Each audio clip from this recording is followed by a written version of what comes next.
Meski baru menjabat, Presiden Filipina Rodrigo Duterte sudah menjadi viral dan dianggap kontroversial. Semua karena komentar yang dilontarkan dan kebijakan yang diberlakukannya, mulai dari candaan pemerkosaan hingga kebijakan hukuman tembak mati perilaku kriminal. Presiden Filipina Rodrigo Duterte terkenal karena mengatakan berbagai hal yang dipandang banyak orang tidak patut disebut. Tetapi gayanya yang belak-belakan dan catatannya dalam membasmi kejahatan membuatnya didukung banyak orang Filipina. Sejumlah pernyataan Duterte yang paling menimbulkan perdebatan diantaranya yakni menjelang pertemuan dengan Presiden Obama di Laos. Dia menggambarkannya sebagai putra seorang pelacur. Terkait dengan perkiraan pemimpin Amerika Serikat tersebut yang akan mempertanyakan masalah hak asasi manusia. Obama membatalkan pertemuan dengan alasan dia lebih menyukai pembicaraan yang konstruktif dan produktif.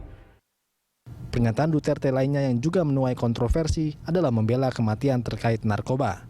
Lonjakan jumlah pembunuhan terhadap terduga pengedar dan pemakai narkoba gelap di bawah kepemimpinan Duterte bukanlah suatu kejutan, di mana sudah ribuan orang diduga dibunuh dan Duterte tetap tidak mundur. Pernyataan Duterte lainnya yang tak kalah kontroversial, yakni janji membunuh 100.000 penjahat. Duterte mengatakan bahwa ia akan membunuh para pengedar narkoba dan penculik. Pernyataan lainnya adalah lelucon tentang perkosaan dan pembunuhan, di mana Duterte mengatakan seharusnya wali kota orang pertama yang melakukan perkosaan karena korban sangat cantik. Hal itu disampaikan Duterte dalam pidatonya pada kampanye tentang kerusuhan penjara di Davao tahun 1989 yang mengakibatkan terjadinya perkosaan narapidana dan pembunuhan seorang misionaris perempuan Australia.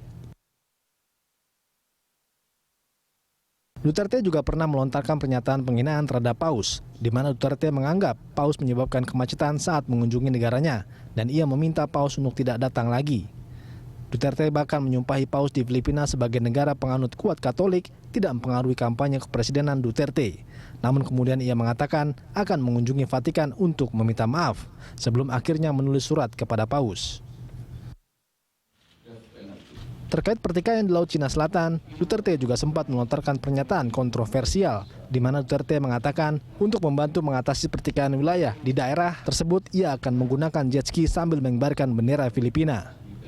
Meski sering melontarkan pernyataan kontroversial, namun gayanya yang belak-belakan dan catatannya dalam membasmi kejahatan membuatnya didukung banyak orang Filipina.